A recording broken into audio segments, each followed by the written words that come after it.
When the last time the Lord wake you and told you to do something that may not be convenient to you? He said, Moses, leave your house, come and meet me at the mountain.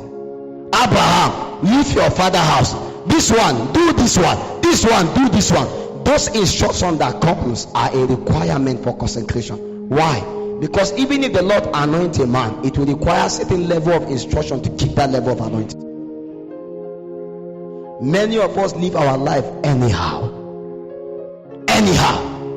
Drinking alcohol may not be a sin, but consecration required that a Nazarene, no razor should touch his hair and no strong drink should touch his tongue.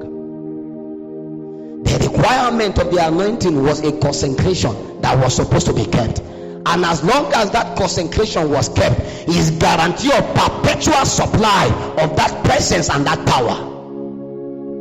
Samson was not a strong man. That is what your Bible story told you. He's a weak man. You will know his weakness the day that the Shekinah was taken away, because the Bible said that anytime he's faced by a challenge, what happened is that a presence come upon him. When that presence come, Samson can pass through this wall and go through that wall. He doesn't even know he did it. But the day it left, it was evident that he was a weak man. What was keeping that Shekinah was nothing. It was the consecration. As long as the hair was still there, the glory will still remain. Anytime you want to encounter the Shekinah glory of the Lord, you must be consecrated. The Lord can wake and tell you that you have no business with boyfriend. Forget about boyfriend for the next 5 years. He's trying to save you from a decadence. He may wake up and tell you, forget about job. Yes, you graduated first class, forget about the job. Don't apply for a job. If you refuse, you keep applying, for the next 5 years you'll be frustrated. You may get the job in the next 6 years, but you know a problem. You will lose certain dimension of the presence and power of the Lord, because that time he told you forget about, you are supposed to be consecrated unto God for something. Anytime God takes away your attention from something, it's because he's trying to focus you on something. Many people tell me that God said they should not do this. I said, then what did he tell you to do? You only had one, you didn't hear the other one. God will never leave a man idle, because an idle man is a devil worship. Anytime you are idle, the devil will come to do something. So anytime God tells you to shut down from something, he open you another door of what you ought to do.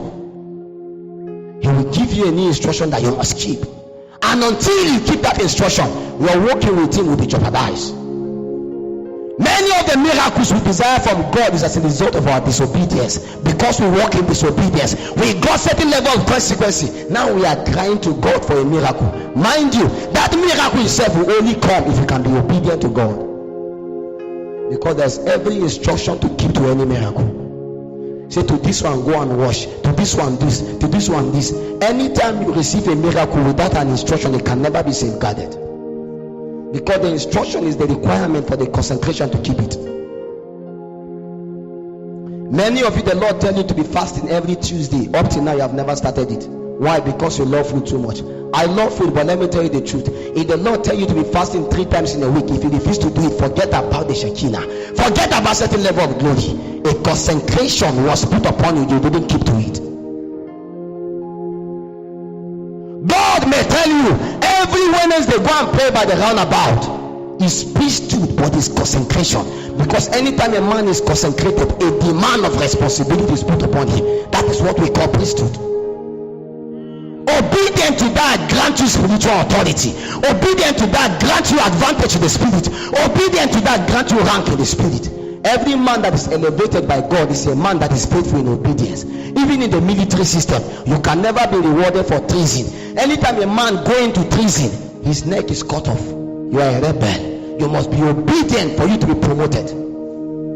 If they add you a star, it's because they have seen your faithfulness over time. They say go and fight war. You went and fight war. You were able to conquer, and now you are rewarded.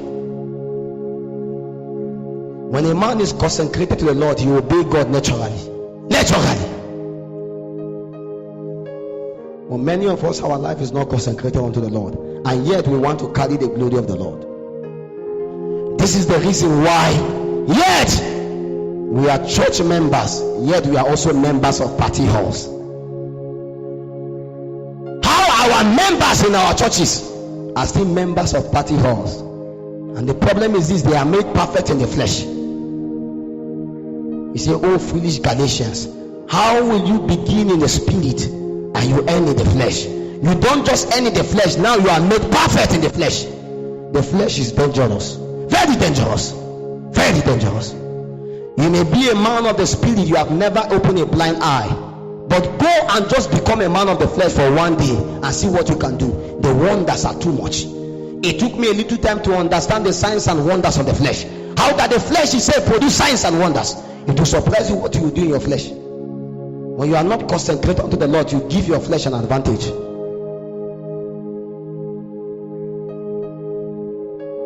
That is the same reason why we try to make something. We say, and drinking alcohol is not a sin. This is not a sin. What is your problem with is not a sin? The Bible said, to him who know what to do that is right and refuse to do, to him is a sin.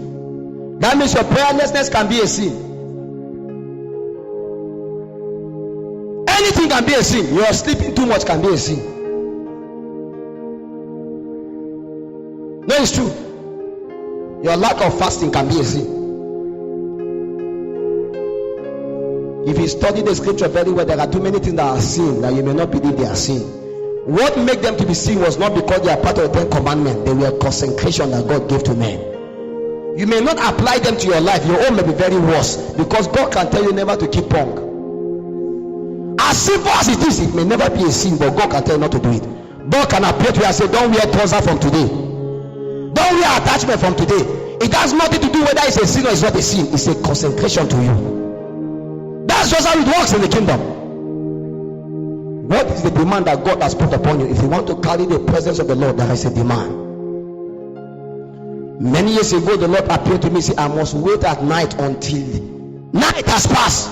I must sleep the next day, every day before I sleep. So no matter how I try to close my eyes, it's hard until 12, 2, 3, 1 has passed. And when you continue to be obedient for a while, it becomes your natural lifestyle. There are people that can, somebody come and says doing dry fasting for 30 days. I have never done dry fasting for 30 days. I will never try it. It may be part of his requirement for consecration. I will never do it. But there are things I'm consecrated to that you can never be consecrated to. You must check your level of consecration if you must carry the presence of the Lord. What Enoch did was different from what Moses did. What Moses did was different from what Paul did. Everyone is consecrated to the Lord according to their demand of obedience. Because God will want to checkmate to see, can you obey him? Can you hear him? When God wanted to speak to the children of Israel, they could not understand. Why? Because it's not given to them. It was Moses that had that level of consecration.